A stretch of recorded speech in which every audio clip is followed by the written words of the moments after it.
Good morning, good morning, good morning, good morning, and welcome back to my Facebook live stream. My name is Jimmy Cheng. I'm a professional photographer and filmmaker. Of course, I'm an Olympus ambassador, so I got my Olympus branded merchandise cap on. Good morning, guys. I'm Mark, Brad. Yes, welcome back. Welcome back. Thank you for joining me today. And I have a little interest on today's topics, such as computational photography. Something that I wanted to discuss, for quite a while, but I haven't really managed to. Speak in more in detailed terms of whether this is a good thing or bad thing, whether it is actually going to propel photography to the next level because of technological advances. So this is something that I believe could make or break photography. So let's see what everybody thinks, and we should get crack on. But hopefully you like my intro little movie clips that I made entirely on the Olympus camera. So I can see that people who always think that Olympus don't shoot videos and things like that, no, you're totally wrong. You can create beautiful videos with Olympus, and so that is a proof of that. And that particular thing I was actually working on last year for a leather artisan based in Northampton. He's a great guy there. He also made me this after that video as a little gift there. So it's a leather notebook, so it's all handmade. It's got my initial and it's all JC. That's pretty sweet. Okay, and that film was made with the EM1X and the EM1 Mark II at the time. That was even before the EM1 Mark II received the firmware 3.0, so I was still using the older autofocus technologies. However, most of the stuff that I do there, apart from the gimbal work, was using manual focus anyway, so that may not be matter so much. Anyway, so good morning, Craig, and hello. Wow, it's got a few people joining, so shall we get crack on about computational photography? Right, okay. What do you think about computation photography? Because it is something that it's happening everywhere. Because these guys here, obviously is, I wouldn't say revolutionized, but it's definitely popularizing people's awareness of computational photography. You have fake bokehs, you have fake dynamic range and things like that. You have fake high-res mode now, even on the smartphone. So it is coming, but for people who actually don't really know about too much about this technology stuff in photography, is that Olympus actually started way back when they first introduced live composite and live bulb, that kind of work that sort of features in Olympus cameras. They are also computational photography. They took away a lot of the guesswork from photography and make that particular type of photography really easy to achieve, and to be quite frank, I'm really up for it, and simply because first of all, you all know that by now that I'm a people photographer, so I shoot portraits and weddings a lot, documentary stuff, anything relating to people, I do it. But anything else, I don't do so much, like some macro, nighttime, astro, that kind of stuff. But now you have the live bulb and live composite features on the camera. It makes normal nighttime photography such an enjoyable experience. I'm pretty sure that some of you may have tried it already. Just plug it on a tripod or something, and switch on live composite and live bulb. You can really see the images build up on the screen gradually over time. It's just a phenomenal feature that I think it makes that type of photography is so much more enjoyable and easy to use. But that's not it though. Olympus continued to innovate over the years. Another feature that I personally very enjoy using is the Live ND. So this is once again also another computation photography that's been introduced in the Olympus body. It's phenomenal. I think it's pretty cool. I must say, let me give you an example image here. So this is a example of the live ND photograph that I showed you before, but it's a very good example. I got other images that utilize this sort of thing as well. So it's very, very easy. All you need to do is just turn it into shutter speed priority or manual, of course, and you can enable live ND features. You could have up to ND64, which is actually pretty cool. But don't forget, there are some limitations, of course, using this. And first of all, is that you are limited by the smoothness of the actual motions.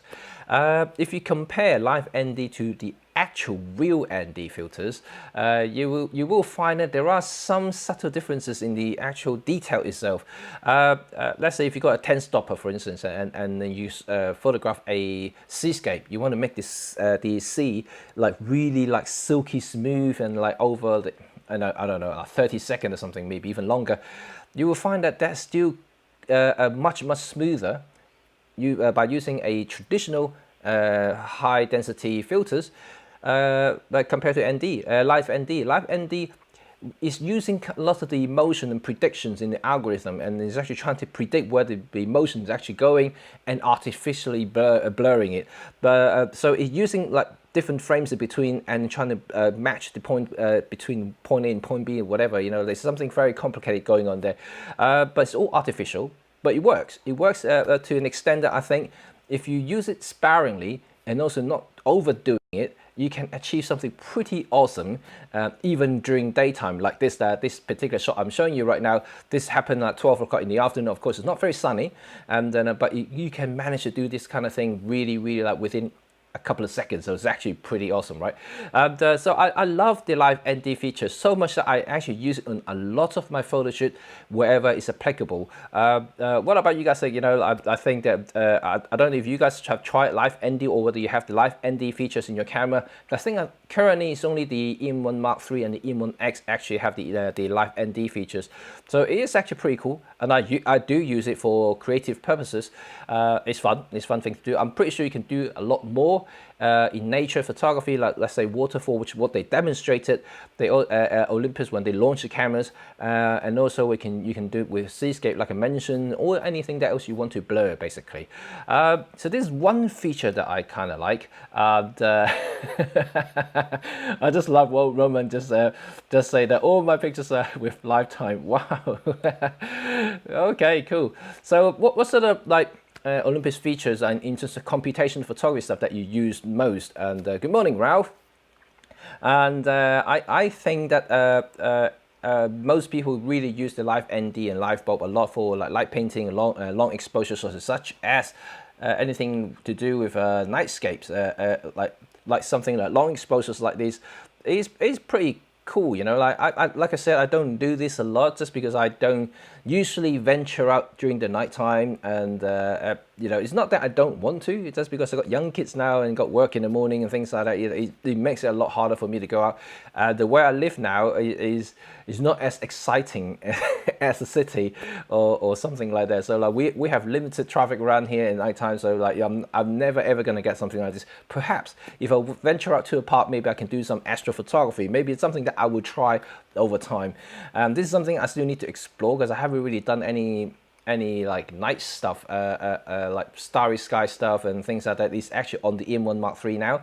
I should really try that, but I may wait until the winter time, simply because you get dark fairly early, you know, and at the moment, like we don't get dark until like 9:30, 10 o'clock, so it's actually a bit harder for me to go out to do starry sky, and unless I don't want to sleep until 1 a.m. Okay, so let's see, let me just close off these long exposure shots as well, and maybe something like this. Of course, this is not an Olympus shot. This is actually, I just took it on an iPhone, and this is another thing that I want to talk to you guys about. Now iPhone is starting to get there. It's not a live ND or not live bulb or live composite and things like that, but they are managing to capture night shots like this now, because they have what they call the night mode. So it's basically artificially lengthen the durations of the exposures by capturing shots like this. This is one click, you know, like I didn't even have to set anything in the camera, it just captured it. Okay, it's not artistic by any means, but it shows the capabilities, what you can do with a smartphone these days. But if you look closer, of course, you still can't compare in terms of quality to Micro Four Third. Like I mentioned in my live stream yesterday, the Micro Four Third photographer live stream on my YouTube channel, I talked about this, and people always compare, like, you know, oh, Micro Four Third can't do anything better than a smartphone. I totally disagree. In terms of image quality, you still really can't compete. You know, you're talking about like a tiny little rice grain size sensor in the back of the camera. At this moment in time, I can't see a technology that would make you that would give you a perfectly sharp and also detailed, noise-free images in lower light situation. If you look at the ISO values of the smartphones, yeah, they shoot from ISO 25, ISO 15. It's like really low. Anything go over ISO 100, you're starting to have noise just because of the size of the sensor. For this type of shot, it's actually shooting at like relatively high ISO. If you look closer, you will see no details whatsoever. It's all just blotches being stitched together, so it's actually very, very poor. But for a smartphone screen, for you want to share in Instagram or Facebook, you know, this is fine. You know, no one is ever going to complain about it, because you just want to show the atmosphere, right? And let's see what you guys think about live composite and live bow. I can see some images popping up. Good morning, Izuna.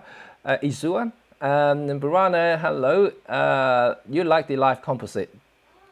I think most people do. Most Olympus people that I know and speak to, they all love the live composite. I think I wouldn't call it a cheat, to be honest. And I know to a lot of some photographers, they actually say it's a cheat. You know, this is something I was once that person in terms of criticizing technologies such as EVF, for instance, because I used to criticize EVF a lot. Say, oh, man, you can never compete with the optical viewfinder in the older analog stage. You know, like whether it's going to be SLR, DSLR, or rangefinder, you're using optical viewfinder. You can never beat that sort of quality. True, you may not be able to beat that quality because you are seeing through a window optically and using your human eye. You know, like you cannot beat a human eye, no matter how you see it. But look at it this way now. The EVF has given us so much more opportunity, so much more accuracy in terms of judging exposures, all the information that can be overlaid onto the EVF itself. They are getting more lag-free, they're getting more higher resolutions, they're getting more color. The refresh rate is getting so close to like, you know, fast moving, smooth rendering. So like everything has become so much better now. So now I'm kind of supporting the technology now, and I'm no longer saying that the optical viewfinder is better than EVF. So in this particular case, very, very similar argument. You know, I used to cuss it. It's a cheat, man. But I don't think so anymore, because computational photography actually opens up a vast opportunity for a lot of photographers may want to do something, but previously they lack of the skills or experience, more so to the experience. They may actually understand the exposure triangle and everything else, but as you know, photography can be fairly complicated depending on what sort of photography you want to do, whether it's be portrait, documentary, macro, everything involving a set of specific skills to do. But because of computational photography, it does take out a lot of the guesswork that many has faced and found that it's very, very difficult to achieve those shots. But now with live composite, seriously, for nighttime photography, long exposure photography, it takes away all the guesswork now. You don't have to worry about timing anymore because you can actually see anything built up on the screen. You don't have to worry about things getting underexposed or overexposed, because it will remain constant for that exposure just because everything's been calculated within the actual sensor itself. Amazing. I think is actually very cool, and because of that, like what Ralph said here, you can get creative because of that now. So that's why I see a lot of people doing light painting and then like really creative firework display shots and things like that. That previously you would need a lot of photoshopping. I'm not joking. You have to blend in a lot of shots. Technically, if you can achieve to a certain extent with black cards, or which I mentioned in my last stream, and you have to use black cards to block out the light to reduce the exposure, so you can continue doing it for about like 5-6 minutes without overexposing your negatives or your digital photo. So something that require a lot of trial and error and skill, so you know exactly what's going on. So that's a lot of effort, but now really is really easy. And then you can concentrate on the time and the effort that you want to spend on actually creating something fabulous, right? You know, and I believe this live composite, live boat thing is phenomenally creative for photographers, and I believe it's actually a very, very good thing, and that's my frank opinion. So let's see what else you guys think. Robin Wong did a good video comparing the latest Samsung's. Oh yeah, I think I haven't saw that video, but I know that video got quite popular. Yeah, you know, I did something kind of similar with the iPhone 10, I think, when it first came out with the OMD camera, but that was some time ago now. Yeah, it's something that I'm going to show you a couple of more pictures just to test it, right? And so this particular photo you may have seen it on my Instagram. So this photograph, have a think about it. What camera did I use to take this photograph? I'm pretty sure is one or the other. So like, you know, you guys can have a think. You know, what camera I used to capture this, and maybe film is cheating. I don't need to chemically treat glass plates. And oh, I'm actually getting a bit warm. Let me just turn on the fan again. Okay, so have you guys got any clues about what camera I shoot with this? Anyone? Nope. I'm gonna review the oh, Roman said that it's Leica. Well, I'm gonna explode it a little bit bigger for you to have a look. Okay, guys, this photo was shot with an iPhone, with the latest 11 Pro Max, yeah, whatever they call it. Yes, so it's shot with this very iPhone here, and this with the fake bokehs on. And I have to say that the fake bokeh has come a long way since the 2-3 years ago. It's definitely more natural. Like I mentioned, I think a few days ago, about the latest iPad Pro has the LiDAR sensors, LiDAR radar sensors. Basically, it detects the depth of the entire scene in front of the camera a lot more accurately compared to just the normal depth sensor that these cameras have.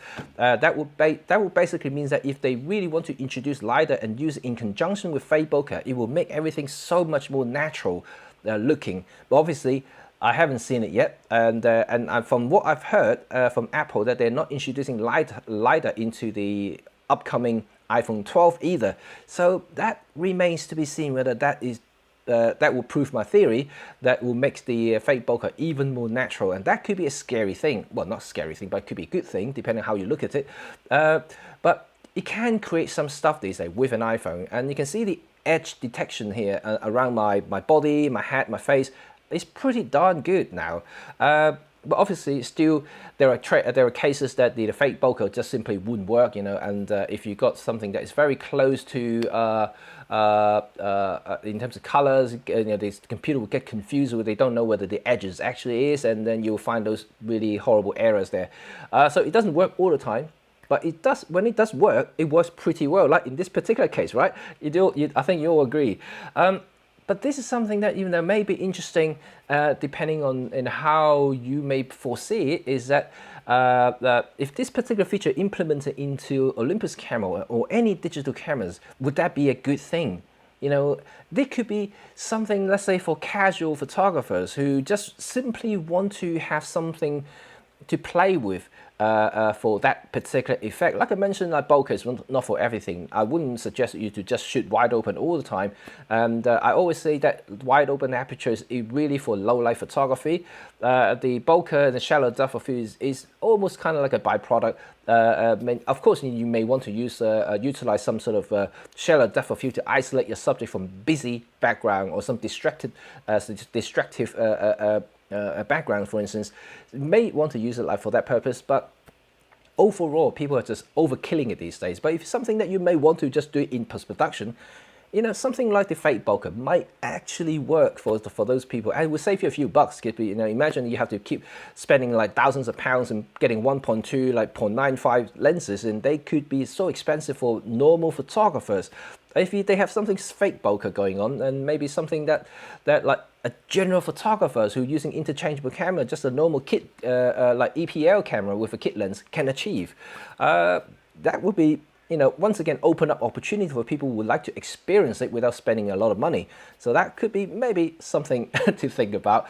But of course, until that day comes, until that technology really matures and shows real opportunities there, I still think that at this moment in time, 30 bokeh is a hit and miss, especially an iPhone. Like I mentioned, like this shot, is one of those lucky shots that I can get it so close to perfect from first glance. If you look at detail, it goes going to pixel level, look at the side, the edges of the frame, you can still see a little bit of artifacts there. So it's not very truly representation of the actual depth of field, but it's getting there. It's getting. I mean, it's come a long way. Like I mentioned, it actually compared to like a shot that I took with the iPhone 10, which is 3 years ago.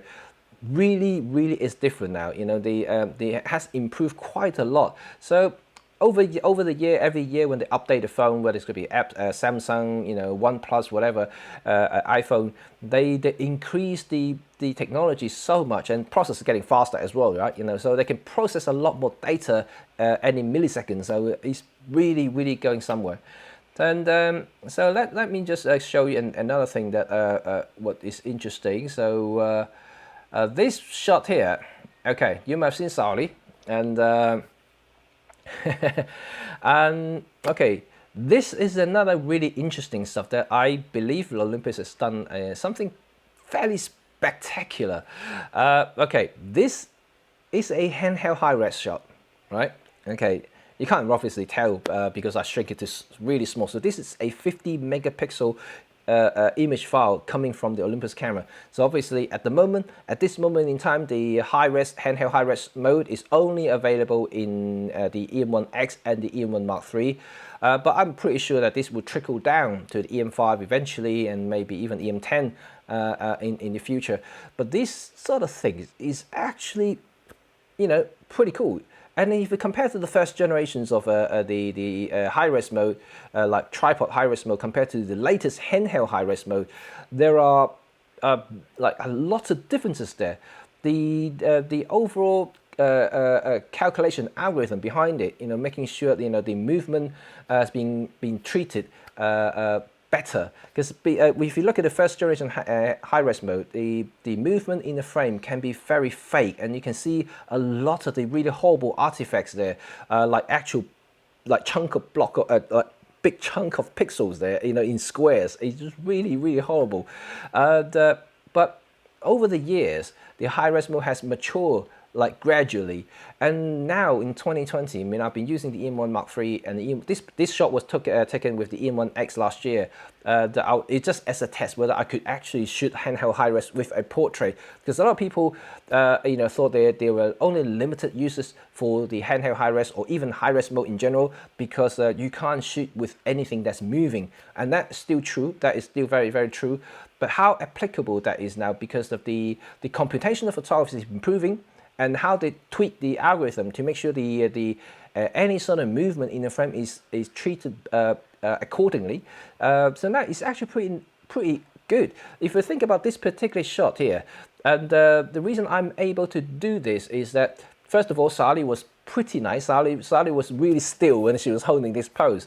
And all I need for the handheld high-res mode to work is just about half a second. You know, as long as you can keep still for half a second, maybe to a second maximum, I will be able to achieve these shots. And because of the shallow depth of field in this particular case, any movement at the back is out of focus. You can't really see it anyway. So if there is something does move in the background, because it's blur, the algorithm actually took care of it fairly well. And in this particular, you really can't see anything that is unnatural. So it works. It works in handheld high-res mode. So this is a 50 megapixel work. So of course, technology could improve to an extent in the future that is so fast that you can actually do a handheld high-res shot in milliseconds. And that would mean that you can possibly do it like a normal photograph, and that wouldn't be great, right? That would be so amazing. So good morning, Jason. And so this is something that maybe, you know, keep in mind, you know. And oh, it's got a bit dim now. I didn't.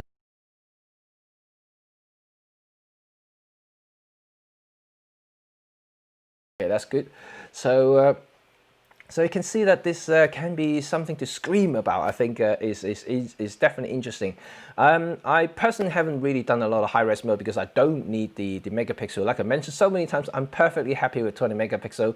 But you know, as a fun experiment, so I did this with Sally last year, and yeah, the result was actually pretty amazing there.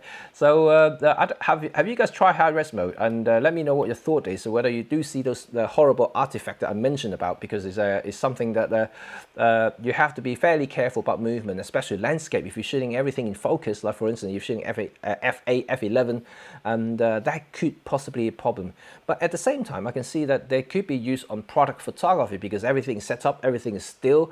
You can actually create 18 megapixel from a tripod high-res mode on the EM1 Mark III and the EM1X cameras. So this is something that, you know, potentially be a game changer for a lot of the product photographers out there who don't want to spend a lot of money, for instance, and getting a high-res medium format cameras or even full-frame cameras, because they could cost way more than what you can afford.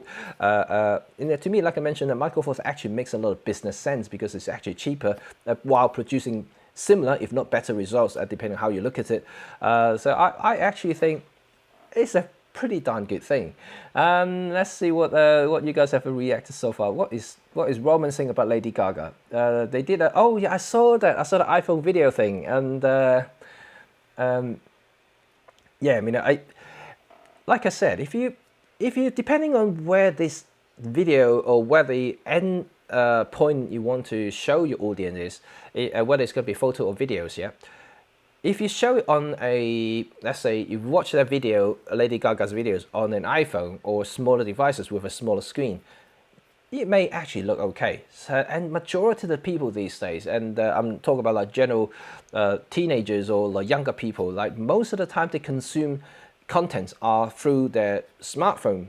And frankly, is definitely enough for that particular case. You know, if you show this video on a large 4K TV, like 60, 80 inch, you will see, you know, is still not going to be matching any real cameras anytime soon.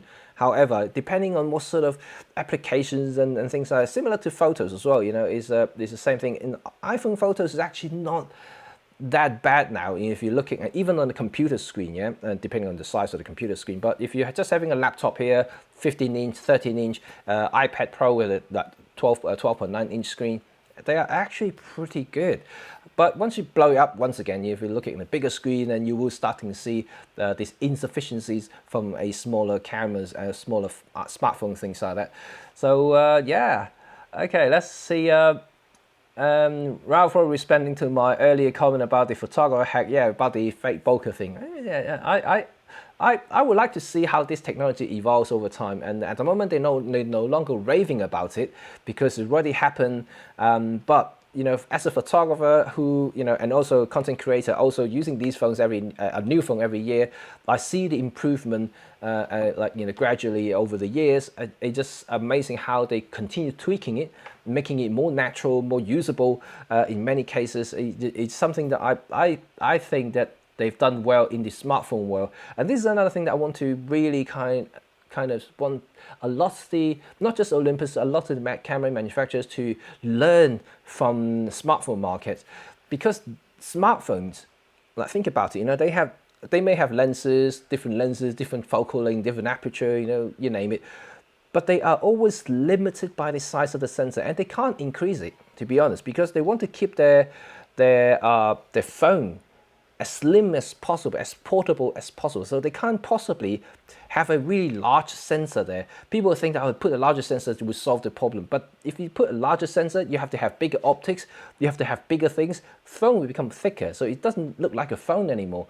And but to treat that, you know, trying to rectify that deficiency, they're starting to introduce computational photography, and this is where they're really trying to push a lot of technology, software development, and work with the hardware in conjunction, and making sure that, you know, you get some kind of pleasing results from the smartphone.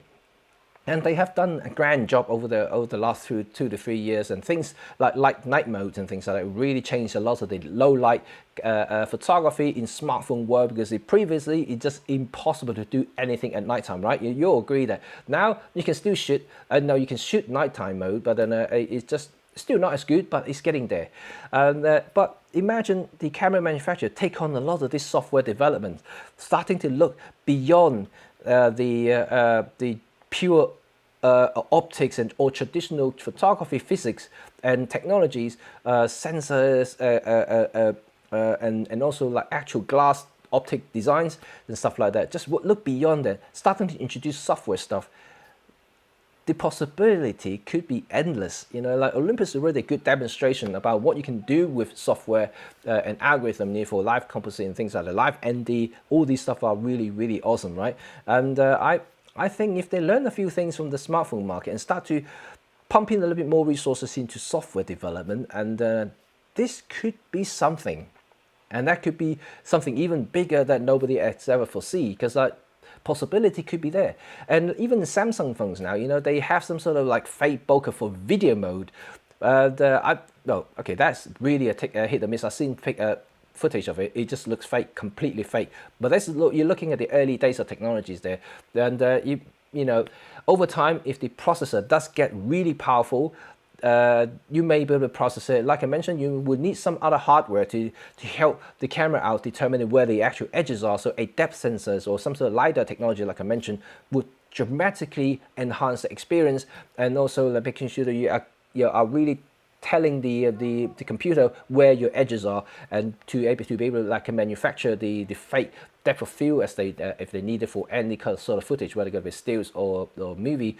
So that until that point comes along, I think that we won't see a very genuine, usable footage with fake bokeh in videos. But technology is almost here. The hardware technology, LiDAR is already here now. It's being implemented by the iPad Pro. And the software development is there. We've seen like fake bokehs in the actual smartphone still photos. So like, if they combine all this stuff, I mean, really, really awesome. And maybe one day we'll see them on a camera like Olympus or something else. I don't know. And I actually getting quite excited about technology-wise, because we're on digital photography, everything digital. So imagine, this is not like really a dream, to be honest, if you think about it, because it's no longer an analog camera these days. Anything that we use with the Olympus EM1X, EM1 Mark III, whatever, any cameras now, they're all technology, they're all fully digitized. They no longer have they don't even have a lot of mechanical movements anymore, apart from the shutter and stuff like that.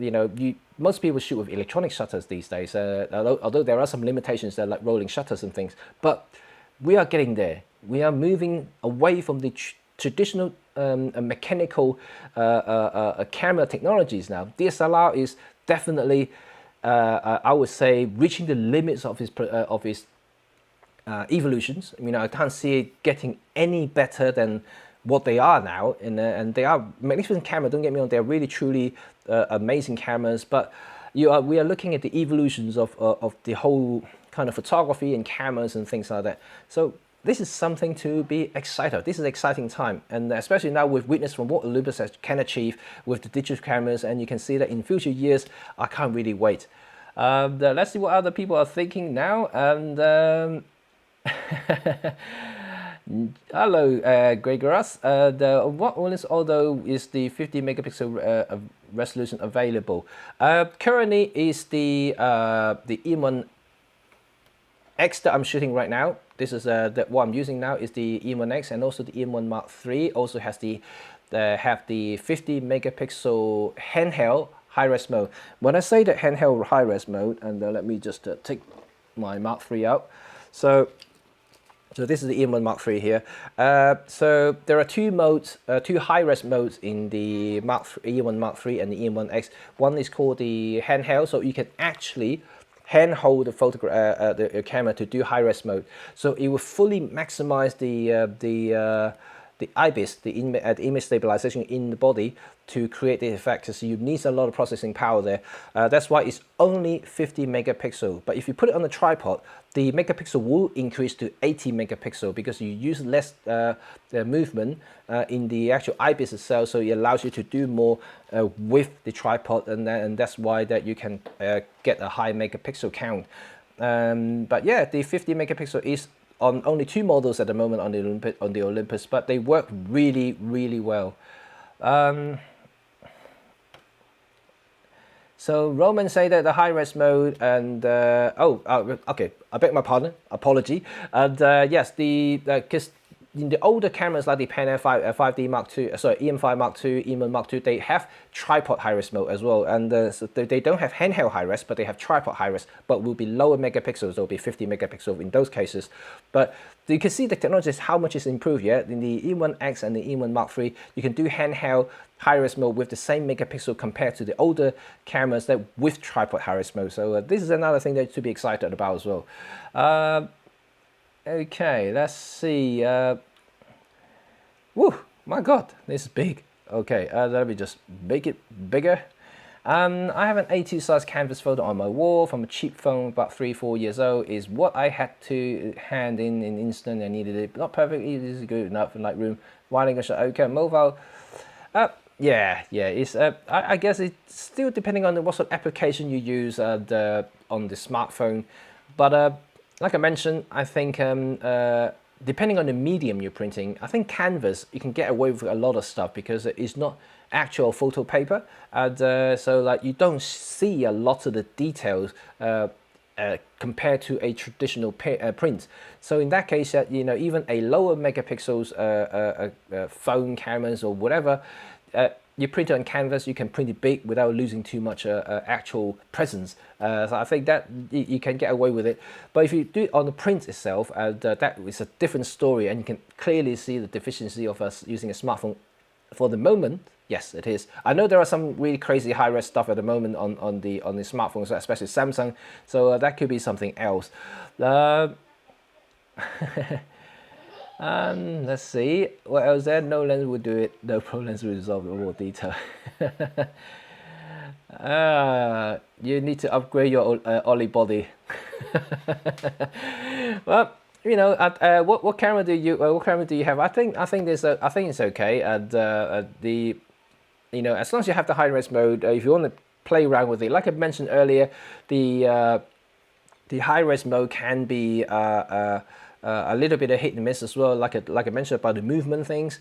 The later generations definitely better in handling movements. Like I also mentioned, something that they possibly couldn't do with the older camera bodies because the processor itself is reaching the limits. So how much data they can process at a time.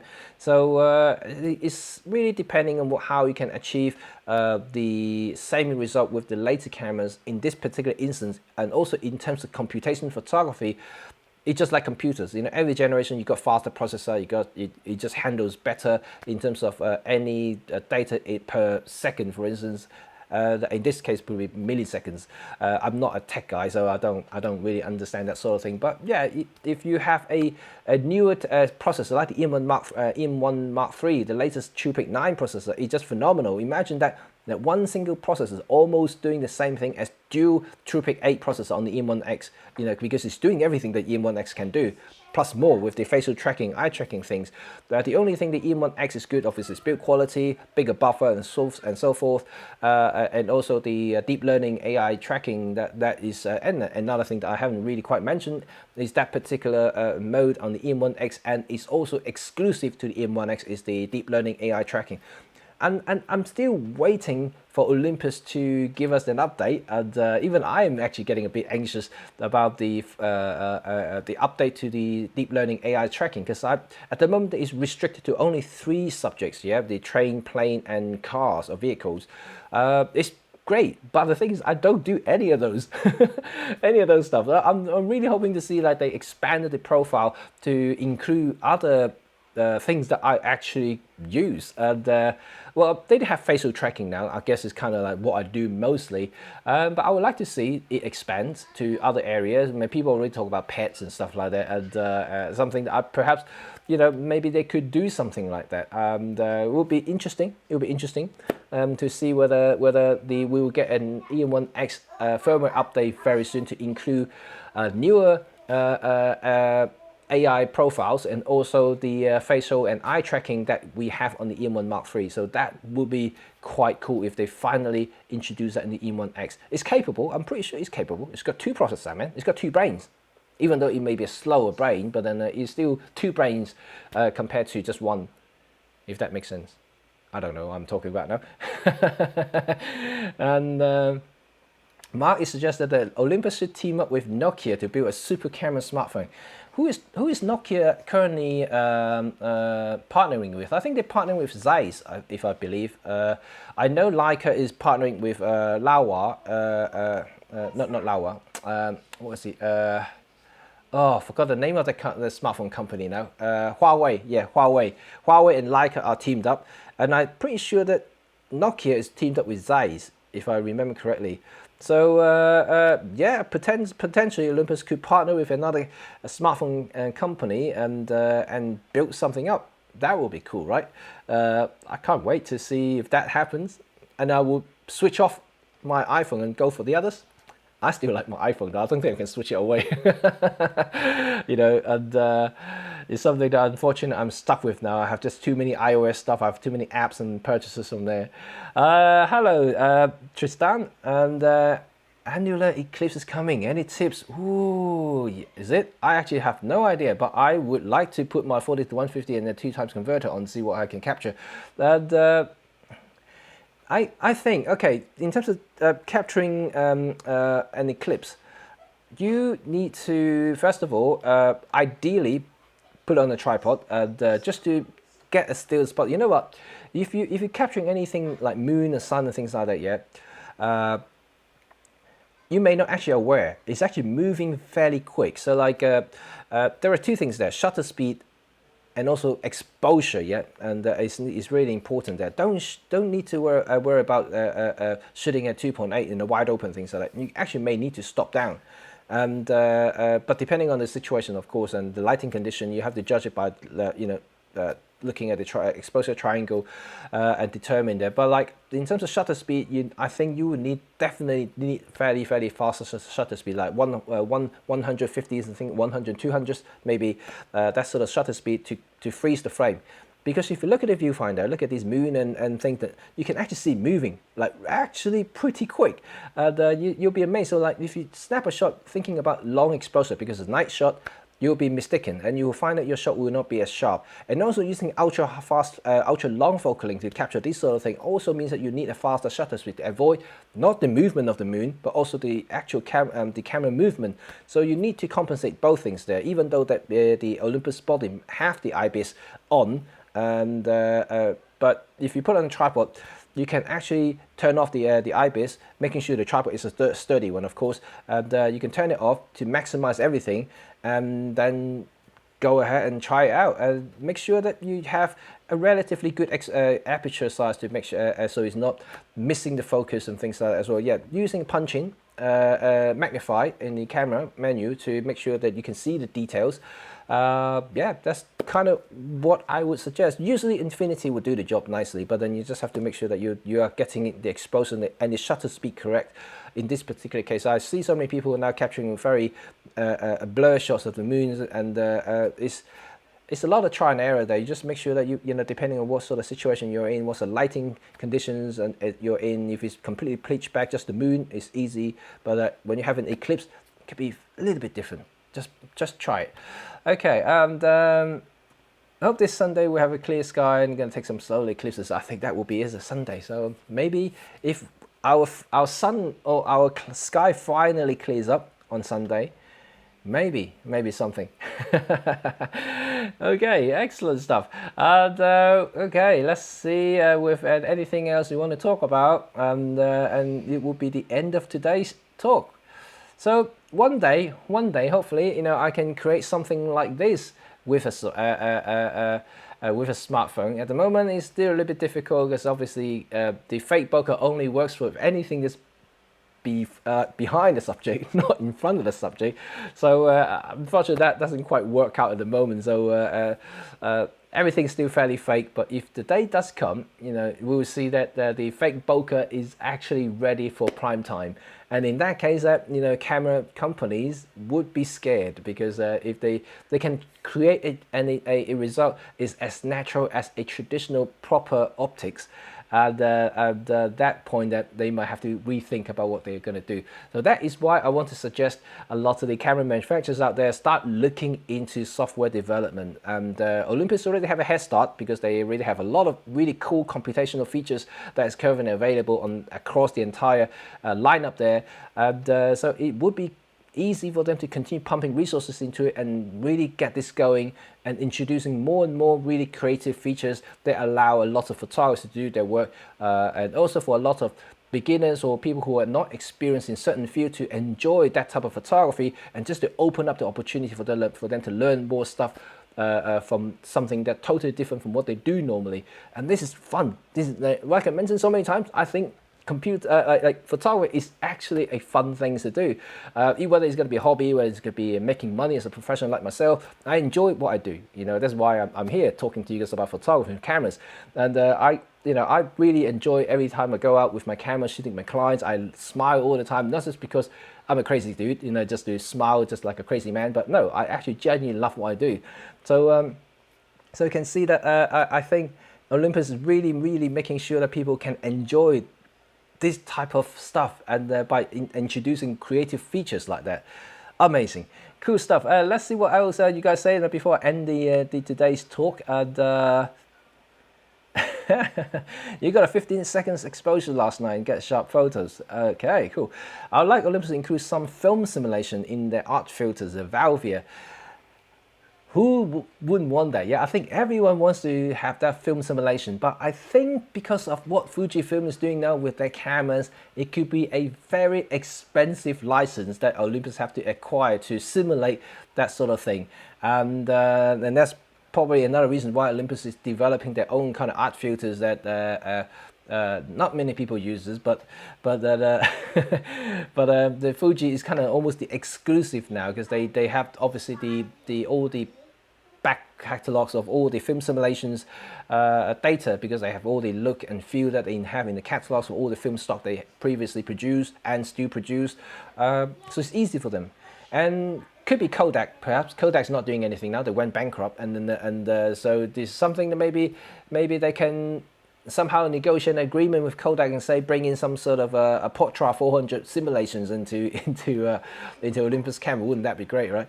But anyway, this is something I guess is a gimmick, and then you can actually do that in post-production fairly easily, and I would actually personally suggest people do that in post-production rather than do it in camera. I know it's an easy thing to do, like the Fuji, they just shoot JPEG with the already simulation applied to it, but for me, I still kind of like to apply that sort of effect later on afterward, once I color corrected the photos, once I do all the adjustments that I need to adjust before I apply any sort of effects to the photos, and that's my kind of workflow anyway. Cool. Okay. Oh, Vicky, you are here. Good morning. Welcome to my live stream. Just about to end my live stream, and you're on. Well, welcome anyway. So you can track back on what I said earlier about computational photography. But yeah, I hope you guys enjoyed today's live stream. Obviously, tomorrow another new topic again. It's Friday tomorrow. Oh, Friday. Thank God. Today I'm going to have loads of stuff to do. I have to film something for this Sunday. I haven't actually finished filming yet for Sunday. So I still need to finish that off for Sunday's episode. Hopefully I make it in time. And I still have to start filming for next week as well. I'm just trying to get ahead of myself now while I'm getting into some kind of momentum of creating stuff. So I must well continue my journey of creating things. So next Wednesday, of course, another live stream on my YouTube channel, and yesterday was a good turnout, really good people there. We talked a lot about Micro Four Thirds photographers and how people feel about Micro Four Thirds in general. Not talking about death and things like that, although there was a troll apparently. There was a troll on my video, and then people, thank you, people already defended me, and then so I left a comment there. You can actually see that when I go into my YouTube channel for the latest video. And okay, let's see. Vicky said all that matters is that stuff I turned off. Yeah, I know what you say. You're a very good master of the proper photography, and I'm one of the guys who are actually experimenting a lot of the latest technology stuff.